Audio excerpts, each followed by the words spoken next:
Hello, we are going to be making jollof rice for our day. But first, we don't have the ingredients. Let us go to the market. This flamingo dey fly oh, we dey go market. To market we go. I will make delicious jollof rice for you a day oh.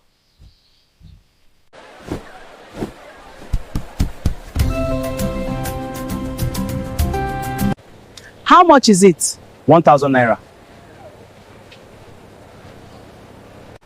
I go pay you later. Now witchcraft be this? The rice guy's rice was very expensive. I hope your pepper is cheaper. Oh, it is 200 naira for a bowl. Don't worry, I'll come back later and give you your money. I already owe the rice guy. Let's go. I know they pay them anything.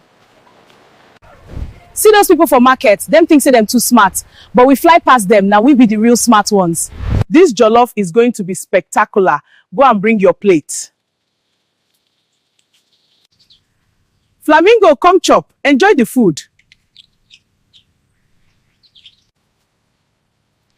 This food was amazing. What food and name you want next?